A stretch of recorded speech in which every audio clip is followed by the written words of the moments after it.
So many thanks, Gabriel, for accepting our invitation to present in this seminar organized by the Labor Economics Group of the Colombian Economics Research Network.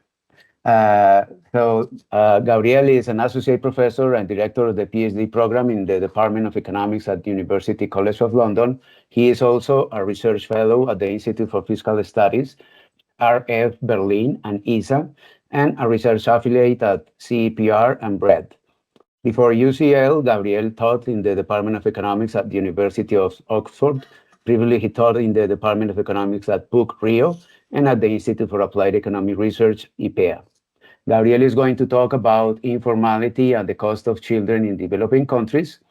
The idea, Gabriel, is to present for about 1 hour, and then we'll have 15 minutes for questions and discussion. So, Gabriel, thanks a lot, and please go ahead. Thanks so much, Carlos, for the invitation, and thank you all for tuning in. I know this is a different time than the usual seminar time, and it's earlier in the morning for you, so I appreciate you accommodating the time difference. It's really nice to be here. This is very much early stage work, so the comments and suggestions you might have will be extremely important to us. As already mentioned, we'll have questions at the end, but also I'm fine with clarification, questions, interruptions of any kind and sort throughout as well. So I won't be able to see you, I think, or most of you. So it's fine to unmute yourselves and just interrupt me if that's okay. So this is joint work with a large team. Carolina Andrade, who's a PhD student at Yale. Diogo Brito, who is at Bocconi. Lucas Finamor, who is at Fundação Getúlio Vargas in São Paulo. Alexandre Fonseca at the Federal Revenue in Brazil. Fernando Matar, who is at Blue Cross Blue Shield, and Breno Sampaio at the Federal University in Pernambuco. Okay. So starting with the broad motivation, there's now a lot of evidence on the large share that the motherhood penalty accounts for a large share of gender inequality across the world. The motherhood penalty has high incidence in developing countries. So this is a map coming from the Motherhood Penalty Atlas by Henry Cleven and co-authors. And you can see from the map that not only that there is high incidence in developing countries, but also the LAC region is particularly high in terms of the motherhood penalty. So this is the estimated motherhood penalty for employment using pseudo panel across countries. Okay. But in Latin America, not only we have the largest employment penalties, but also we have rigid regulation in the formal sector and huge informality. Right? And informality is largest amongst women, especially after childbearing. So there's a very nice paper by Inés Berniel and co-authors in the JD 2021 for Chile, showing that if you ever saw a graph of the motherhood penalty from Scandinavian countries, for example, what you see is that parents, or men and women, are on the same basically trend before childbirth. Men continue unaffected, while women who become mothers actually suffer a large penalty in terms of employment, earnings, etc. What you see for informality in this paper is that actually is the mirror image of that. So after childbirth, women are less likely to be employed in the formal sector, and there's a jump in the probability of being informally employed. Okay. Now, this then starts kind of raising questions, because we know that informal employment, on the one hand, it's characterized by lower earnings, higher volatility of earnings, and higher volatility of employment as well. There's lower on-the-job human capital accumulation typically, and there's obviously a lack of protection. So there's no social security benefits, no unemployment insurance, so on and so forth. Now, informality, what it does bring, in contrast with this negative side of informality, what it does bring is also more flexibility and potentially lower participation costs. For example, individuals can adjust working hours, can work part-time, can actually work from home, can cut on commuting time, and so on. So that actually may allow women to stay connected to the labor market after childbearing. So then, putting these things together, in principle, we can have an intertemporal trade-off associated to informality that can be particularly acute for women, which is, on the one hand, this flexibility might allow them to stay connected to the labor market and not leave altogether. On the other hand, because of the negatives that I just mentioned, actually that can have a longer run cost over the life cycle. So this paper, we're after exactly this question. So like, what are the career costs of children for women in the presence of rigid formal labor market and high informality? And in particular, is there an intertemporal trade-off associated to informality for women? And then the kind of the second question that we are after is like whether this career cost can be shaped by public policy. So what we do in the paper, first thing is that we combine different data sources, very high quality admin data, to estimate this motherhood penalty in the formal sector. But then we can do that for mothers and fathers, linking them to the birth of their first child. All of this in Brazil. Okay, I'll show you different stylized facts and different event studies around the birth of the first child. And motivated by these facts, we'll develop and estimate a partial equilibrium life cycle model of women's fertility and labor market supply decisions. So there will be the extensive margin, that is like the decision to participate or not in the labor market, and conditional on participating, women will be choosing between formal, informal employment, self-employment, part-time, and full-time work. And then we'll use the estimated model to perform counterfactual simulations to address the two questions that I mentioned above. Okay. So in terms of contributions, we are dialoguing, and I would argue we are bridging these two literatures. On the one hand, there's the literature on the career cost of children. This is mostly empirical, with some structural work more recently, but especially the structural work, but also most of the empirical evidence comes from developed countries. So what we're doing here is that we're leveraging this rich admin data to in a high informality setting, where in particular we observe couples. So that's actually quite rare, even in Scandinavian countries. So we observe couples and we link them to births.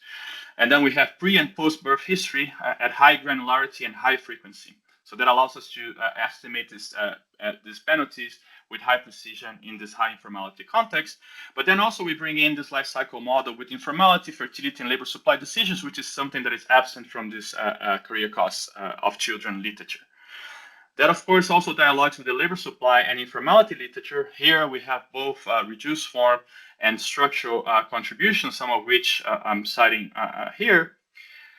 But in particular here, what we are combining are the joint decision of labor supply and fertility over the life cycle, and then also bringing in some dimensions that have been highlighted in the empirical literature, such as sector-specific returns to experience, differential human capital accumulation across sectors, and of course, childbearing costs. Okay. The combination of these factors is key to then be able to say something about this intertemporal trade-off of informality and also address the policy implications for developing countries. So this is the plan for the remainder of the talk. I'll first talk to you about data, then motivating facts. I'll show you the motherhood penalties in the formal sector. Why the formal sector? Because that's where we have the best data available. I could show you some results using admin data on informal employment, but then that obviously has underreporting issues. So I'm not going to do that. And what we're currently doing as well is using the pseudo panel approach that Cleve and co-authors have used to show evidence on informal employment. Okay, but for today, I'll show you, effects on the formal sector. Then I'll talk about the model. I'll give you an overview of the model. Most likely, I won't have much time to go into the details of the model, but happy to take questions on that as well. Estimation, and then the policy counterfactuals. Okay. And again, please stop me at any point in time. So first of all, data. The key part of the data work is to establish these family links. So we'll use different data sources to do that. The first one is the tax authorities registry. So that's the universe of adult population. So we have name, gender, date of birth, and the mother's full name. So that already gives us the child-mother link. Importantly as well, we have addresses for these observations. Okay. Now, of course, that doesn't give you that doesn't give us the father's name. So we combine that with tax authorities tax return. So the tax returns, we don't see the income of the tax returns, but we see the other information provided. So this is from 2006 to 2019. And that has information on dependents. So that allows us to then link children to both parents in most cases. However, the obvious limitation here is that only the upper third of the income distribution files taxes. So then we only have that data gives us these links for the upper part of the income distribution. To get data on the lower part of the income distribution, we use CAD Único. So this is the administrative registry of low-income families. It spans from 2011 to 2020. So this is a panel of households. So we have all members of a given household, and we have their names, gender, year of birth, race, address. We have both parents in this case. So then, again, we can link father and mother to a given birth. So that complements the previous two data sets to establish these links. And then finally, because some of these links, they can be done uniquely by individual identifiers that all Brazilians must have in order to access social programs. Even the lowest income families that are in Bolsa Família, the conditional cash transfer, they have to have this unique identifier. So that allows us to already kind of, that gives us a crosswalk across these different data sets. However, obviously, these data sometimes have problems. We have to use names and addresses to do these links. So it's not a fully, it's not a perfect matching procedure by any means. So then at the end of all this, we use the school census that covers the entire the universe of establishments, of educational establishments in Brazil, both public and private. And for some years, we have the information on students and their parents with date of birth, names of the parents, so on and so forth, which allows us to kind of complement the previous linking exercise using the school census. So with this, we have a fairly complete coverage of or a near census of the Brazilian population. We complement this data with then employment information from HIGH. So this is the matched employer-employee data with the universe of formal establishments and formal contracts. So then we have very high frequency. Basically, if someone is changing jobs every month, we will see that in the data. We can link that to the previous data sets. So we can then establish the employment history before and after birth for both parents in the formal sector.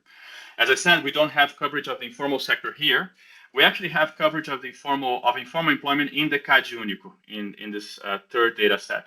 However, this is administrative data, and some of this is used for means-tested programs. So I have some reserves in terms of using informal employment coming from this data set.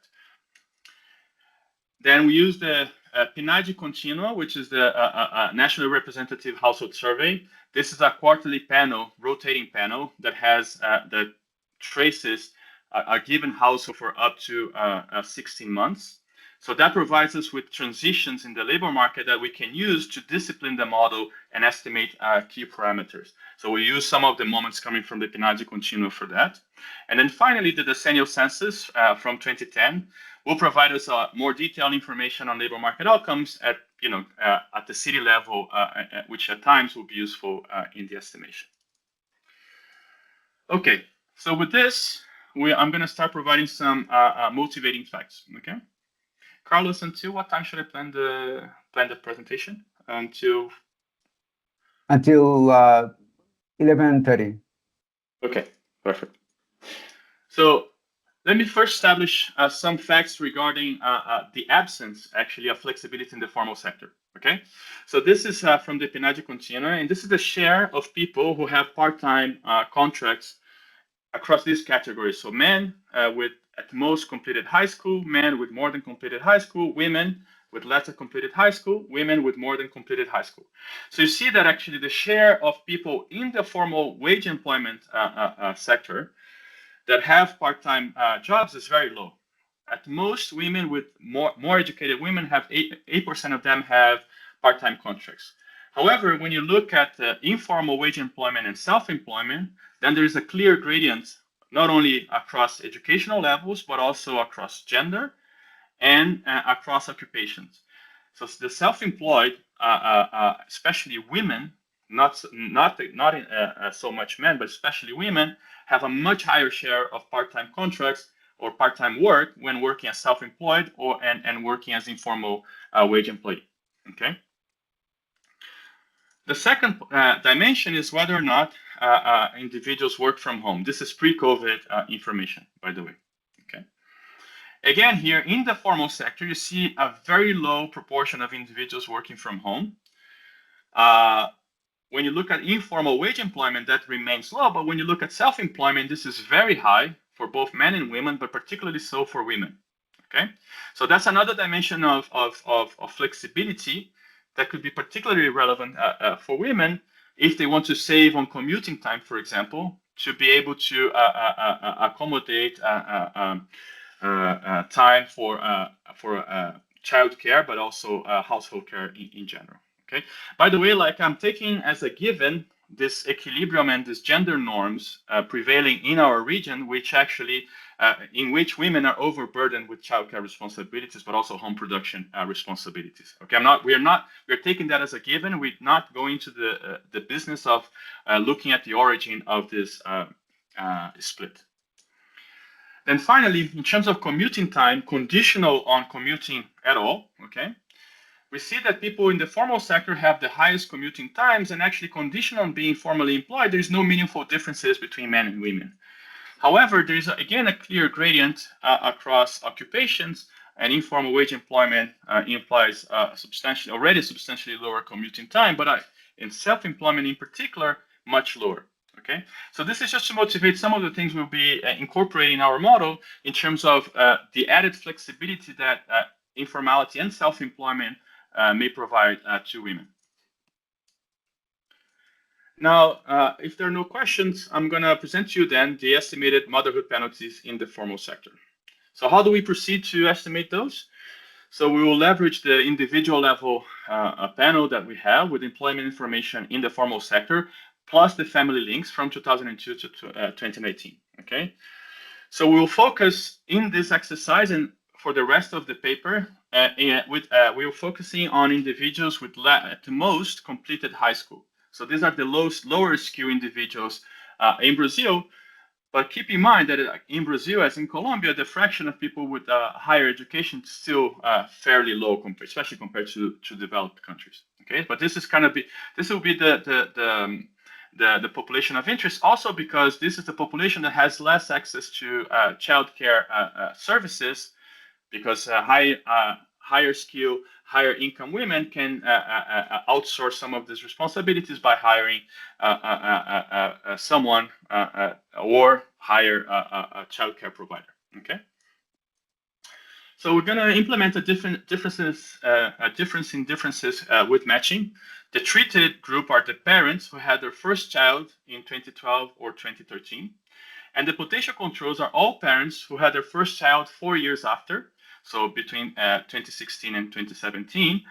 And we'll play with this window to look at parents that had their first child 3 years after and 2 years after to show robustness of the results. Okay, so we take all the treated parents that had their first birth in 2012 to 2013. We look at all potential controls, and then we do exact matching based on gender, birth cohort, municipality of residence, education, their status in RAIS and CADE único. Okay, so whenever there is like a multiple matches for one potential treated parent, we just randomly pick one. So we do exact matching, and then we estimate our different diff. And then it's a usual specification with like treatment and status and time before and after treatment. Okay. So first of all, let me show you the raw data in terms of probability of formal employment. All graphs will show the same. The time 0 is the time of birth of the first child. We don't keep track of future births. They are happening, but we're just not kind of documenting them in the data. So 9 months before will be the pregnancy period, and our baseline period is 12 months before birth. Okay, so these are the 3 lines that we're showing here in this graph.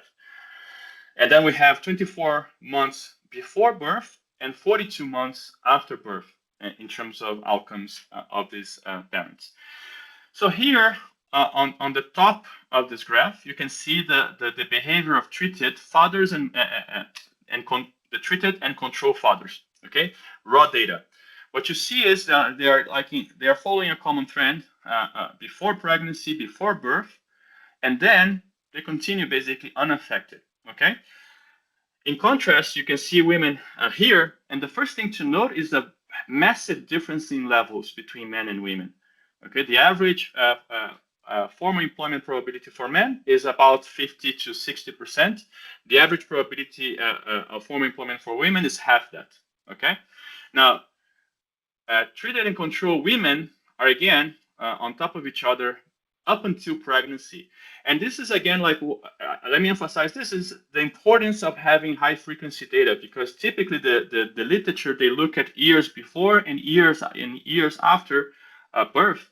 But you can see here that actually the gap between treated women and control women, so women that have their first child, in this case, their first pregnancy, and women who will become pregnant 4 years later, you see that the gap between them starts opening at pregnancy, okay?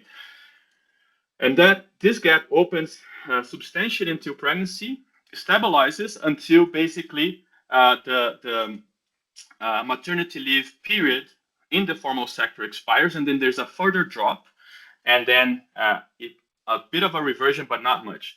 So let's put this in terms of differences or treatment effects, if you want, coming from the different estimation for both fathers and mothers. So as usual, fathers are not that much affected. There's some effect in the longer run, but very small. This is also present in Scandinavian countries. Now, for women, as I mentioned, the gap starts showing up already in pregnancy, where, if you can see my arrow here. Now, the total motherhood penalty is almost 50% at its peak, so like 12 months after birth. But roughly half of that is already present at birth. So almost half of the biggest gap that we observe in the data is materializing between pregnancy and birth. Okay, there is some reversion, so some women recover, but actually the gap stabilizes around 30%, which is a substantial gap in formal employment. Okay.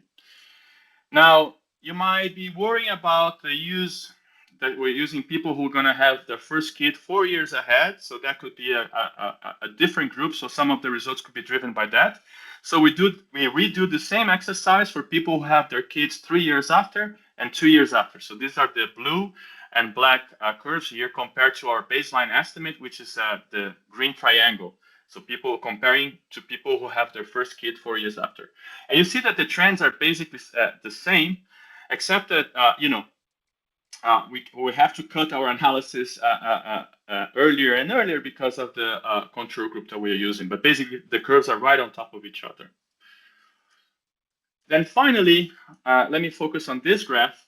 Because we have a lot of information on these people, we can actually estimate heterogeneous effects, conditioning on people who were formally employed 12 months before birth. This is the top curve here. So these are women who were formally employed 12 months before birth, okay? And here, at the lower part of the graph, these are women who were not formally employed 12 months before birth, okay? So basically, we're conditioning on these two different statuses. So what you see here in the top curve is that treated and control are basically on the same trend, almost on top of each other. There is some gap, but very small here, opening during pregnancy. Then there's birth, and nothing happens for the first 4 to 6 months after birth. And this is exactly what you should expect, because the minimum motherhood, the minimum maternity leave in Brazil is 4 months. Some firms offer up to 6 months because you can accumulate with paid holidays, so on and so forth. But after that, when that expires, the gap really opens up to a substantial amount. Okay. Now, in contrast, for women who were not employed a year before birth, what you see is that at pregnancy, the gap starts showing up quite strongly. Okay, so what happens here is that women who are pregnant after becoming pregnant, they become less and less likely to get a formal job. So in this graph, we cannot separate if this is a lower search effort or this is some shift in preferences, expectation of discrimination when doing job interviews, so on and so forth. But the point is that these two groups behave very differently.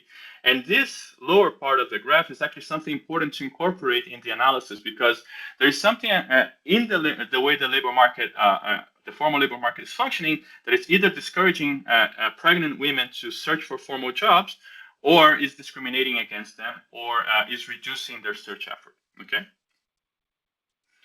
Any questions? Okay. So then let me talk a bit about the model, which is really the core of the paper. Okay. So this is, let me give you first the main ingredients of the model, and then I'll give you some details of it. So this will be a full life cycle model. It's in partial equilibrium. What I mean by that is that we are not taking into account how changes in female labor supply could affect equilibrium wages, for example. We take wages or the returns to education, the returns to experience as given. So we are not allowing market adjustments on this margin. Okay, we are really focusing on women's choices, taking as given these returns. In the model, we will have sector-specific job arrival rates, fixed cost of working. So working in the formal sector or working as a self-employed has different fixed costs. What's the motivation for that? Well, it's very much associated to the facts that I showed you before. For basically, especially for low skill, for this lower skill population, they are located in the fringes of the cities, whereas the formal jobs are located in the business district, etc. So commuting times for low skill populations to get at formal jobs are typically quite high. So that's the case in Brazil. That's the case in Mexico City, and I would bet this is also the case in many Colombian cities. Okay, now on the other hand, self-employment, to take the other extreme, self-employment allows for people to work from home, as I showed you in the data. So that substantially reduces the fixed cost of working, because I don't have to spend that much time, for example, commuting to work. So that's the kind of intuition behind this assumption. Sectors. So when I mean sector, I should be very clear about this. When I mean sector, I'm talking about formal wage employment, informal wage employment, and self-employment. Okay. These three sectors or occupations will also differ in terms of part-time opportunities. In the formal sector in Brazil, they are very low by design, and I mean by institutional design. It's very hard for firms to offer part-time contracts, and that's why we see in the data very, very small shares of part-time in the formal sector. Okay, so we'll have this differential part-time opportunities. We'll have differential returns to experience if you're accumulating experience in the formal sector or if you're accumulating experience in the informal sector. Okay, so we're allowing for the informal sector experience not to be rewarded at the same rate in the formal sector as formal sector experience. Okay, so I think this is fairly intuitive, and there's some evidence from other contexts corroborating that. But essentially, it's this like the signaling value, the work experience that one has in a formal job is different than one has in the informal job. The childcare costs associated to working as a formal employee, informal employee, and self-employed will also be different. And here, the intuition is that these different forms of employment allow for differential flexibility. If you're a self-employed, you have a lot more flexibility to adjust your working hours, where you work and when you work. If you're a formal sector employee, you have no such freedom. You have to work in your workplace, and you have to commute there, and basically you have to work for 8 hours, typically from 9 to 5. Okay, so that's the source of differential costs that affect the childcare costs. So in every period, women will decide whether or not they want to conceive. Okay, so the births are stochastic. Women decide if they want to conceive or not, but whether a birth occurs or not is a stochastic variable. Okay, they have to be they have to have a partner at the moment when they are deciding whether to conceive or not. But every period there will be, with some probability, married women become divorced, and divorced women or single women find matches in the labor market. What that means is that we are abstracting from the marriage market, which obviously is an important dimension of this problem. However, to put the marriage market in a life cycle model makes things quite complicated. So we are not dealing with that here. Similarly, the income of the husband is an outside it's a source of external income for the women. That's and men. The two things that men do here in this model when married to women is they affect the childcare cost. We estimate whether it's a reduction or not. It is a reduction in the data. So men reduce the childcare cost for women because eventually they will participate to some extent at least in childcare activities. And they provide income to the household. So it's not only the income of the wife, it's also the income of the husband. Okay. Every period, women also receive a shock to labor market participation. So they might, their preferences regarding participation might shift in an IID way from period to period. And then if they decide to participate, they receive offers and they decide whether to work as if they receive offers that allow them to choose to work as a formal wage employee, informal wage employee, or self-employed. Importantly, self-employment is not frictionless, okay? And there's good evidence now that actually that kind of supports this assumption, because even if you want to work as a self-employed, you have to set up your business, you have to find customers, you have to find clients, so that actually takes time, so it's not a frictionless activity. And then finally, they will choose full versus part-time jobs. Women will choose all of this, taking into account family demographics, so whether they're single or married, the number of children they have, their age, and the age of the youngest kid. This is common in the more structural literature for developed countries. So basically, using the age of the youngest kid as kind of a sufficient statistic for childcare costs in the household, right? Like, and younger kids imply higher childcare costs. The childcare costs, there will be two categories of this, one related to time and another related to utility, and they vary according to whether they vary according to the youngest child's age, but also your labor market status, whether you're formal, informal, self-employed. Your labor market history will also be important here because whether or not you were, for example, the most obvious one is whether you're not formally employed in the previous period will determine whether you have access to maternity leave in the current period if you conceive. Okay, so just kind of give you the most obvious one, but there's also we also need to keep track of the experience accumulated in the informal sector or self-employment and in the formal sector, because that determines differently how much women make in the formal sectors versus not. And then finally, as I already kind of hinted at, there are different shocks in this model. So there is the conception shock. So at every period, I draw a shock that tells me how much I'm willing or not to try to conceive. There is the marriage divorce shock. So that's again, a random variable. Participation shock, which affects my preferences related to being in the labor market or not. And then job offers and separations. And there's some IID shock to my earnings as well. And as I already mentioned, it's important to emphasize what we don't do in this model. One of the key things that we don't do is model the marriage market. And the other thing is that we don't model savings and borrowing. The latter is, I don't think it's particularly important for this group because most of them are hand to mouth, okay? They don't have substantial savings and borrowing behavior. Yes, Juan, please go ahead. Sure. Hi, Gabriel. Hi. Can you hear me well? Hi. Yeah. Perfect. One question: the age of the youngest kid. Do you measure it in months or in years? Because I'm thinking of the difference in how it captures childcare cost, or the mother's decision is different if it's measuring years or in months. Can you tell us a little bit about that, please? Yes, we do brackets. So we do 0 to 6 months. Because one thing that I was going to mention is that the period in our model is 6 months. So we don't do any finer than that.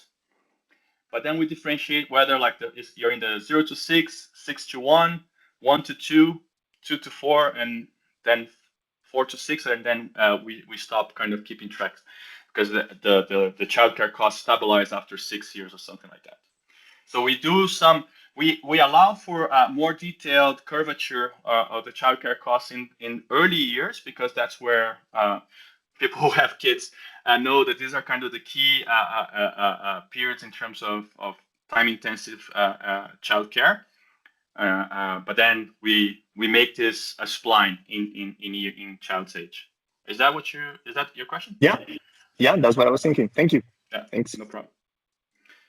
So the timing of the model works as follows. Okay, in the first period, so one period is 1 semester.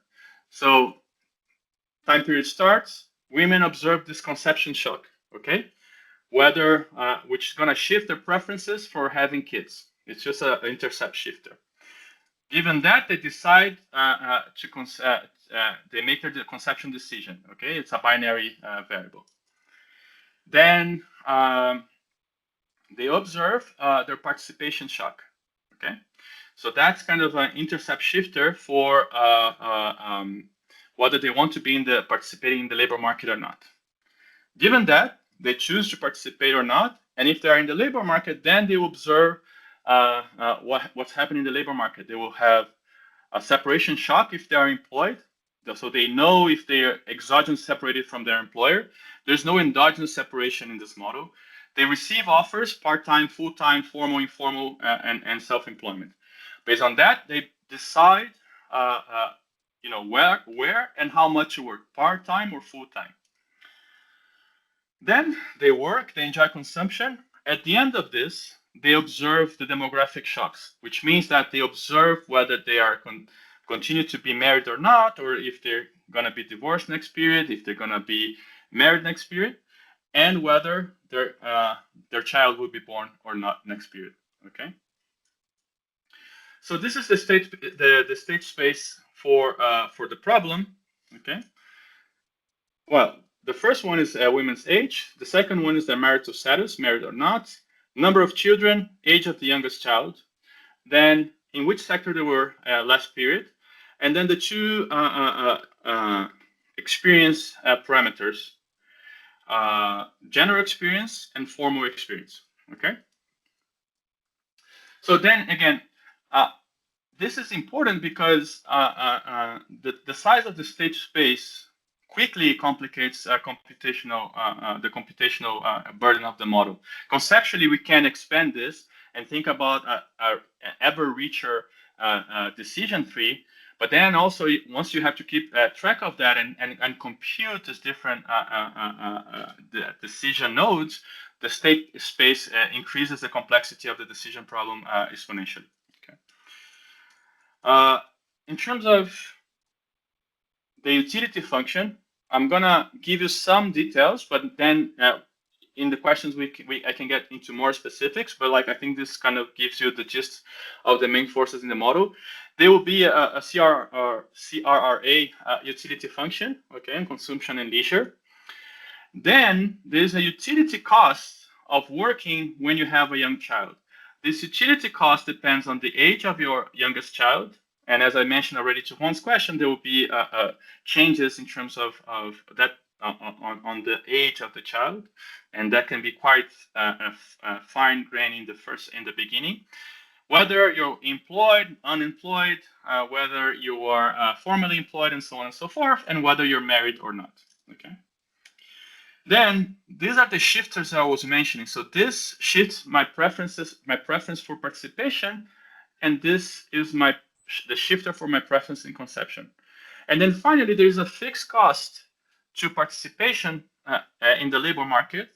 And this is needed because actually, otherwise there will be too much switching between being out of the force and in the labor market and participating in the labor market much more than what we see in the data. So these fixed costs are important to discipline that.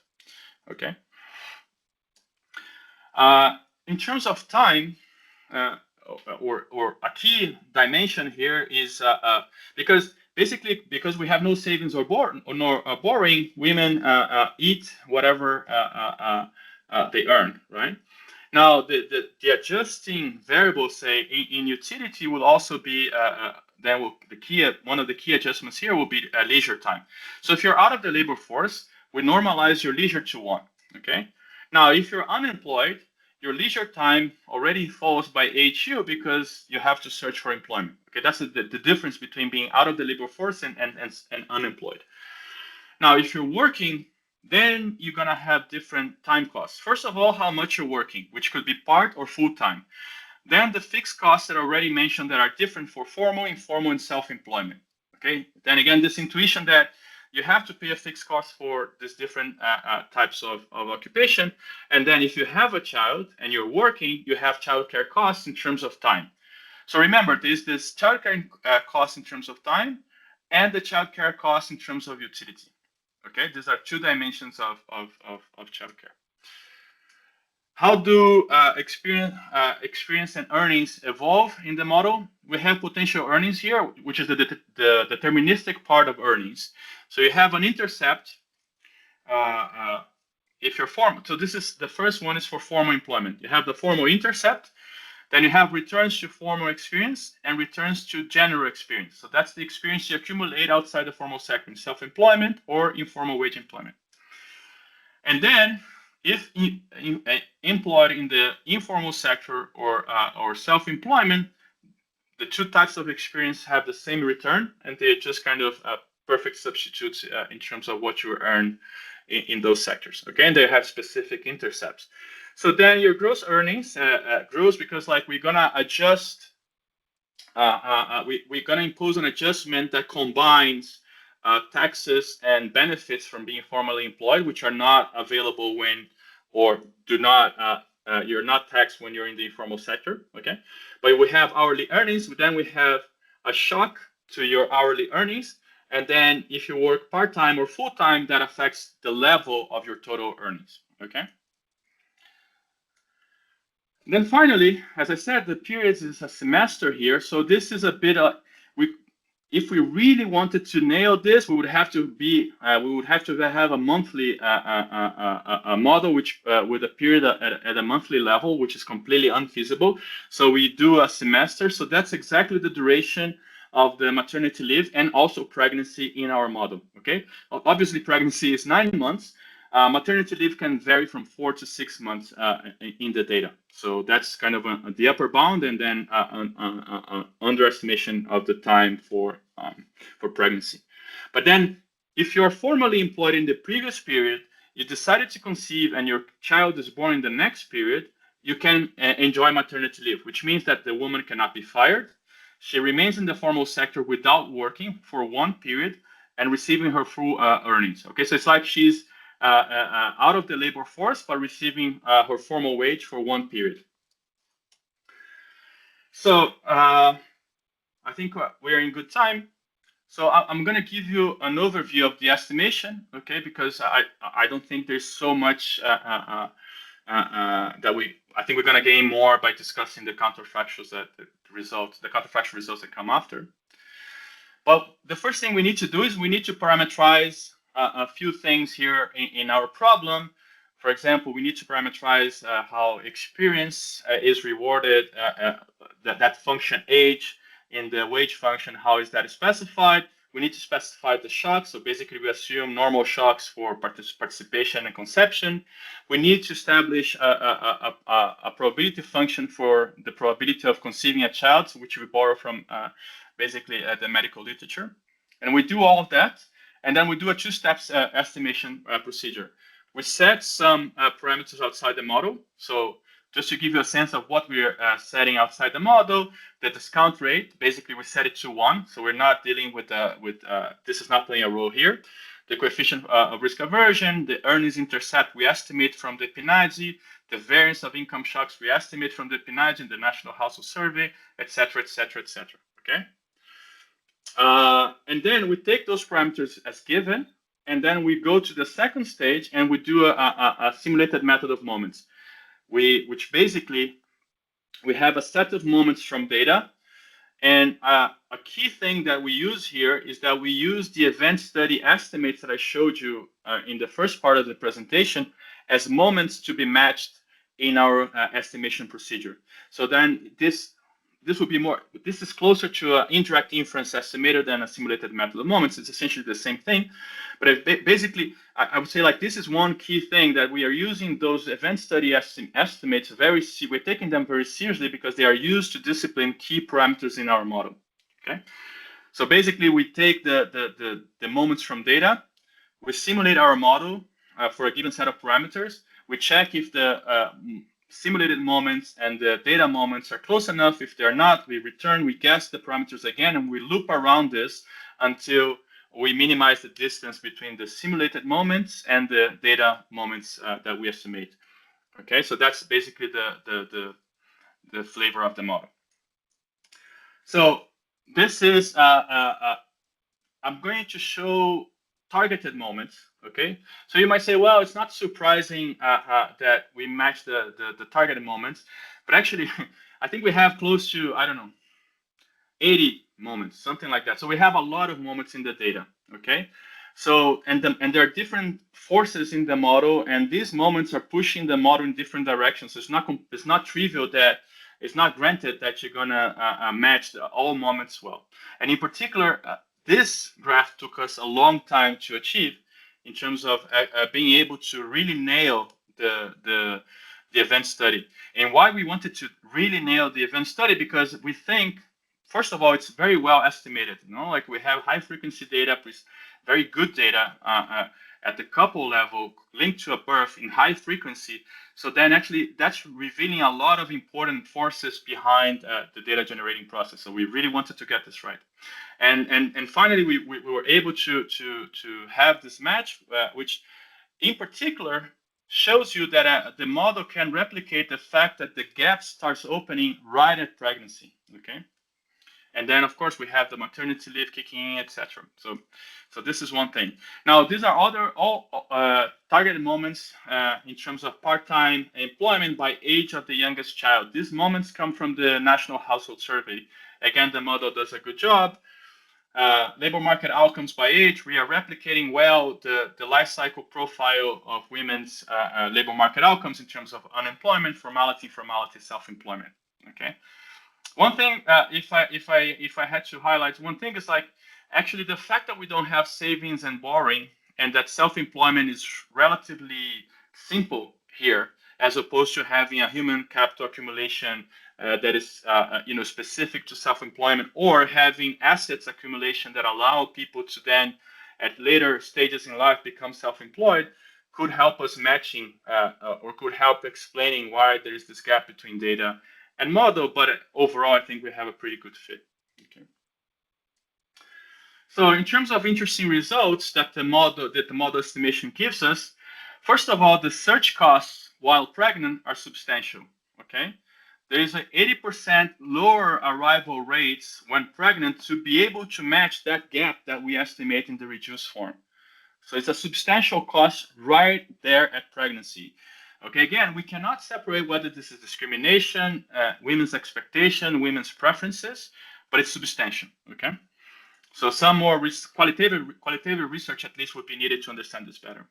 Now, the childcare costs in terms of time, if working, the model estimates this to be around 15 to 16 hours per week when children are aged 0 to 6 months. And then back to the question before, they're half that when children are aged 6 or older. Okay. Now, these costs are kind of the baseline reference for the formal sector. They are 6% smaller if you're working as an informal employee, and almost 70% smaller if you're working as a self-employed. So self-employment allows this, the added flexibility of self-employment really reduces the childcare costs when employed there. Okay, and then the childcare the childcare costs in terms of utility, if you're working, are quite high. So if you have a baby from 0 to 1 year olds, this is almost 40% of consumption and leisure. Okay, so that's quite a substantial utility cost here. This cost explains why I'm going to show you in a second why women leave the labor force so much. Okay, and that's again coming from data. So we have to have a model that is able to explain two things. One is the allocation formal informal. These are like very salient in the data, but the main one perhaps in terms of magnitude is that women dropped out of the labor force in high proportion after birth. Okay. Now I have 8 minutes, so let me give you. This is enough, I think, for giving you the counterfactuals. Okay. So we're gonna do 3 categories of counterfactuals. The first one, we'll just shut down the childcare costs in the model. So we're going to shut down the utility costs of childcare, the time cost of childcare, and then we eliminate this search costs while pregnant. Okay, so this is one group of counterfactors. Then we increase part-time offers to 100% in the formal sector. So that would be kind of eliminate any restrictions in the formal sector to offering part-time contracts and see whether people will take that up or not and how that affects allocation. And then finally, this might sound a bit unusual, okay, in terms of if you're coming from a informality literature perspective. Instead of wanting to make the informal sector jobs like formal sector jobs, we're going to do the opposite. We're going to make formal sector jobs more like informal sector jobs or self-employment in terms of childcare costs and fixed costs of working, okay? So we will reduce the fixed costs of working in the formal sector, making them like informal wage employment or making them like self-employment. We'll increase part-time opportunities and then reduce childcare costs along the same lines, okay? Now, if you think this is odd, on the one hand, this might sound odd if you're coming from the informal sector literature, but also like if you think about the Claudia Golding type of discussion, is really making jobs more family or family friendly, and that actually would be the idea behind this exercise, okay? Allowing women more flexibility to adjust the competitions for their time, okay? So this is the first set of results. Here I'm showing the results on the extensive margin, that is to participate or not. On the right-hand side is on the intensive margin. This is the allocation, conditional on participating, whether people are in the formal or informal sectors, okay? So the first thing to note is that the baseline cost, so the baseline effect of birth is quite high. So it's a decline of 16 percentage points in participation in the labor market, okay? Now here I'm plotting how much each of these counterfactuals reduces this gap. The most effective one, unsurprisingly, is eliminating the childcare cost in the utility function. So if you eliminate that component, you reduce this participation cost by 54%. It's not 100%, but it's a substantial part of the cost. Now, the only thing that gets even close to this is making formal sector jobs like self-employment. So putting all the flexibility of self-employment in formal wage employment. That reduces the gap by a third, which is actually quite sizable. If you're able to increase participation rates for women by 5 percentage points, that's a tremendous gain, okay? Now, looking at the intensive margin, this is how much formal work declines after childbirth.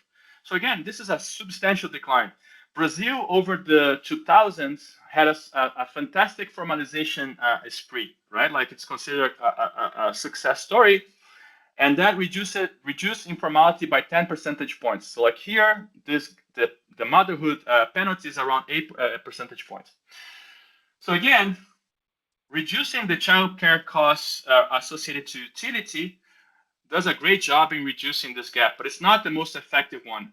Conditional on participation, actually reducing the childcare costs in terms of time are the most effective in reducing informality. Okay, so like actually increase informality after childbirth. Now, and then again, if you look at those categories of counterfactuals, making formal jobs like self-employment reduces tremendously also the gap in formal work. Okay. Here's the same two margins, extensive and intensive, but now opening up the box of the blue bars. Okay, so basically, if we change the different dimensions of formal sector employment and make them like wage employment, informal wage employment, or if we change the different dimensions of formal employment and make them like self-employment. Okay, so these are all the components of the overall blue bar. And what you see here, again, the most effective, just to recap what there was in the previous gap, the total effect of making formal employment like self-employment is a reduction in the participation gap of a third, okay? A third. What's the most effective or contributing the most to this reduction is the elimination, or not the elimination, making the childcare costs in terms of time in the formal sector like the costs of time in self-employment. Meaning, if you have the flexibility of self-employment jobs in the formal sector, you already achieve most of the reduction in the extensive margin in the participation gap. And similarly, to increase formalization after the birth of the first child, by far the most effective policy is to make the childcare costs, the childcare costs in terms of time in the formal sector like the one observed in self-employment. Okay. This is what's happening. This would be the event study graph, but showing the effects on informality. Okay. The black line here is data. Sorry, the black line is the simulated baseline, and these are the different scenarios. The first thing to notice that the baseline simulation shows you that indeed there seems to be an intertemporal trade-off for women, because informality allowed them to be attached to the formal sector right after birth. However, that never goes back to zero. So essentially, the shift to informality is permanent. And part of the reason why this is the case is that actually the returns that they are accumulating in the informal sector are not as valued in the formal sector. So that creates kind of this permanent informality cost after childbirth. Now, if you eliminate childcare costs in terms of time, you eliminate this effect.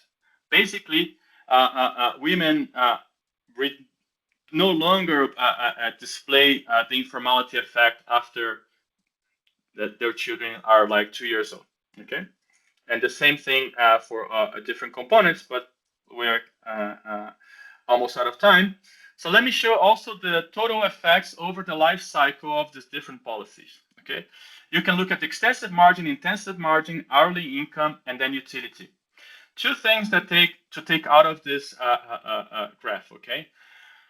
First thing is that even though the childcare cost in terms of utility is very effective in the extensive and intensive margins in the short run, the graphs that I showed you before, in the long run, the policy that is most effective across dimensions is making formal sector employment like as flexible as self-employment.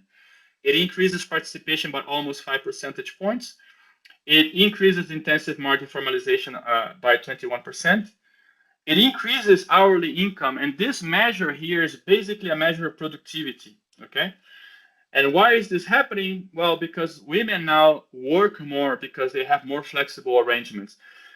The result to really that jumps out in this graph, I think, is the effect of part-time employment, this purple-ish curve that has a very negative effect on hourly income. So if you increase part-time opportunities in the formal sector, that has positive effects in terms of formalization, right? Because now it's easier for women to take formal jobs. They can work part-time. However, they are accumulating less human capital over their life cycle, and therefore the productivity over the life cycle is more than 5% lower. And then if you take all of this together, the utility effects of these different policies, again, making formal sector jobs like self-employment gives you a 2% higher lifetime utility, which is a substantial effect. Okay, and that this is just kind of opening up the black box. So like just to finish on time, in the presence of these high rigidities in the formal sector, which I would argue are common in the whole region, informality does help women to stay connected to the labor market after childbirth, but this comes at a cost. And what cost is this? Like they're less likely to be formal over their entire life cycle. They accumulate less human capital because of that and enjoy lower consumption. Okay, so there is an intertemporal trade-off of informality associated to women. One exercise that we are not currently doing, but I think it's important to do, is to have the thought experiment of eliminating informal employment, right, without changing anything about formal employment. And from these results, you can already anticipate that this will be a very negative impact to women, both in the short run, but also in the longer run. So there is this thing like informality is a second best in face of these rigidities in the formal sector. However, the first best then would not be to eradicate informality, would be to actually reform employment regulations to allow for more flexibility. And then in particular, anything that makes childcare costs lower in the formal sector in terms of time, which could be provision of childcare either public or private, via vouchers, etc., reducing commuting time, so on and so forth. All of this would highly contribute to improve women's labor market outcomes. But I'll stop here and take questions. Thank you so much. Okay, thank you so much, Gabriel. Let's see whether there are questions. In the meantime, I'm going to ask you a few ones. So first, so your formal data is from administrative records to contributions to Social Security or something? Sorry, can you repeat the question? I had to. Yeah, your formal data is panel data from administrative records of to pensions and Social Security, or? No, this is from the formal labor contract. So this is not Social Security payments. The Social Security payments come from it's a different data set that at least I never had access to. So this is basically if you have a formal contract, that's where our information comes from. So you have the census of all the formal contracts in the country? Yes. I see. And for the informal data, which is the source? So the informal data, we have, in principle, we had that information from the Cadastro Único, the Registry for Social Welfare Programs in Brazil, but we don't use that because we don't trust that people will truthfully report their informal employment in administrative data sources. So what we do is we compute all the moments related to informality from the National Household Survey and the census. So we don't use, so we use the moments from those data to discipline the model. And one thing that we are not currently doing, but we will do, is use the pseudo panel approach to estimate the child penalties in terms of informality, to compare those to what the model predicts, to see if the model is kind of out of sample type of assessment. Yeah. Okay, so something like a series of cross-section, like with the census, with the houses of the. Okay, very interesting. So let's see, Cristina, do you have a question? Yes, Gabriel, I'm not sure if I understood very well, but in the conclusions, you suggest that in the long term, having part-time gives like a lower income in the long run, but flexibility to formal contracts, it's a good thing. So I'm sorry, I'm just catching up what you're saying. So that flexibility will mean mostly transport cost and I don't know what else. I think there are two dimensions. One is exactly this fixed cost, so commuting times, etc. So these are hard to affect, in the short run, because that requires infrastructure, essentially. And the other one is that there will be two dimensions. One that affect commuting costs as well, but affect flexibility, is the ability to adjust working hours in the day and to work from home. I think these will be the two things that would be highly effective. Okay. So I understand. Another thing is that, and it's minor, but I think that's also important to notice the presence of another members of the household. No, Yes, if you have a grandfather, grandmother, I think that it tends to lower the childcare cost. And I think that this is something that is changing in the future, because you tend to have smaller families, so that can, that can bring like higher cost of child care. I fully agree. So in this paper, we are not going to this kind of detail because that would even enlarge even more the state space that we have. But in future or in follow-up papers, or in a follow-up paper, we would like to kind of, instead of looking at the life cycle, to look more into, say, a steady state type of model with intra-household negotiation. And in that case, the presence of extended family could be quite important to change the household decision. So one idea or desire that we have is, like, after we conclude this, to then study this other mechanism, but also empirically, because we have very granular data, And we have in these registries, we can identify we can identify family members like fathers, grandfathers and grandmothers, potentially uncles and aunts.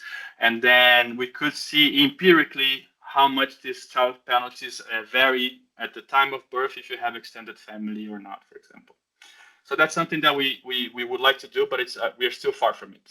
This is just I like a lot what you're saying about the the negotiation, intra-family negotiations, because I don't know, Andres Garcia did a very nice paper of the impact of, informality in larger families, and it becomes like optimal for a family to have just one member of the family be Exactly. informal and the other informal. And Exactly. I think that's a very important part of the discussion. And because, also in the recommendations, because maybe you can have something in the pension systems that gives like a surplus to two contributions at home, or I don't know, something like that. Yes, I agree. It's still like even if it's optimal in the for the household in the short run, that could imply a long run cost to women. For the woman, yeah. So I think that's the trade-off as well, because women then become more exposed or like reduce even more their bargaining power in the household if they're the ones not providing the insurance but dependent on husband's insurance. So I think there's all this. There's a very intricate but a very interesting intra-household dynamics that we're not looking at all in this paper. Yeah, it's very interesting. Thank you. Very nice paper. Thanks. So Gabriel, so something else I wanted to ask you. So first of all, the paper is amazing in terms of how comprehensive it is. I mean, in the many topics it addresses. But one thing that I'm curious of is how is the regulation of maternity leave? So how many months do you have to have been contributing to health or social security for you to have the right to for the maternity leave if you're a formal employee? I don't think there's any conditionality on that. So basically, there might be, there's a probatory period in the formal sector. There are like 3 months in which you can be fired no matter what, and then 3 to 6. That's a detail that I should look into because we're looking at the 6-period model, 6 months period. I should have an answer for you. I don't know if you're hired and declared to be pregnant within 3 months, if you can be fired or not.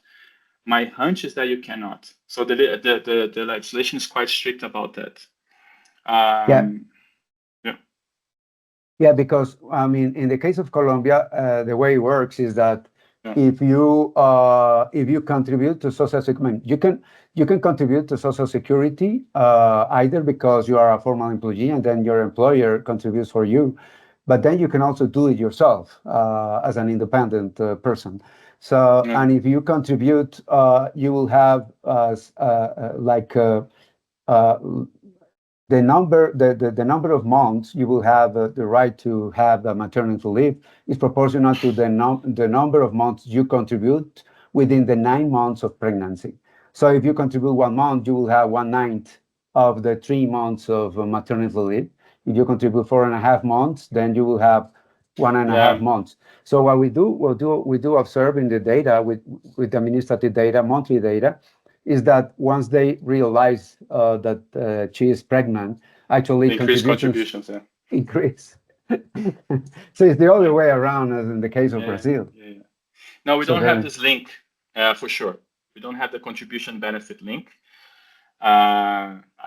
There's a paper that shows that for Latvia, for example, that what you're saying. So that's not people do respond to incentives.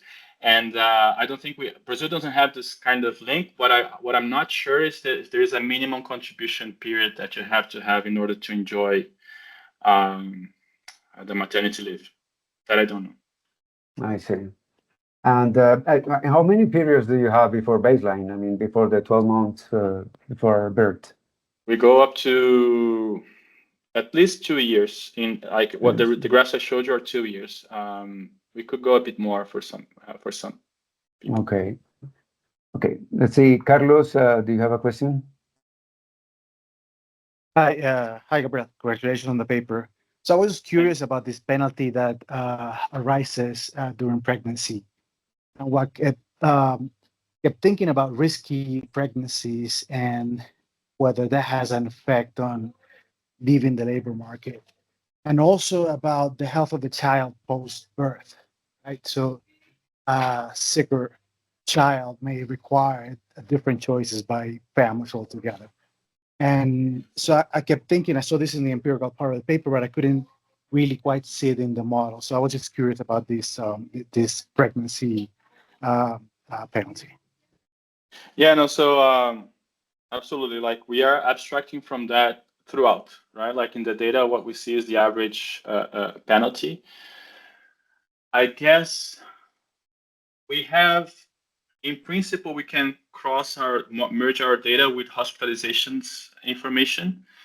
So that in principle could get at what you're thinking, right? Like for extreme cases, at least if we identify at least one hospitalization episode for the mother or during pregnancy or the child after birth, we could try and separate those. I would say, I don't know how, my sense is that risky pregnancies and complications post-birth, that would be the type of things that you are thinking. I don't know how prevalent they are in the data. My guess is that they're not extremely prevalent, such that it would be driving a substantial part of what we see in the data now. But we are abstracting completely from that, and certainly that would imply higher costs. I mean, there will be complicated interactions here because like they imply higher costs, but also you want perhaps women to be able to withdraw from the labor force, especially to take care of this complicated, to take care of their child if there are complications, etc. So like you don't want them to but I think my sense is that this corresponds to a relatively small fraction of our data, but I don't have a number to give you.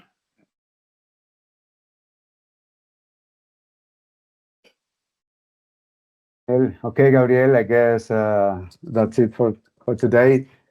Thank you so much. Congratulations for such a nice paper, and I hope to have you here again in the future. In person, that would in person, that would much be best. nicer. Yeah, no, much, thanks so much very for the much. invitation and for the questions, comments, and it's great to see you, some of you at least, online. Okay, bye-bye. Thanks a lot. Ciao. Bye-bye. Bye.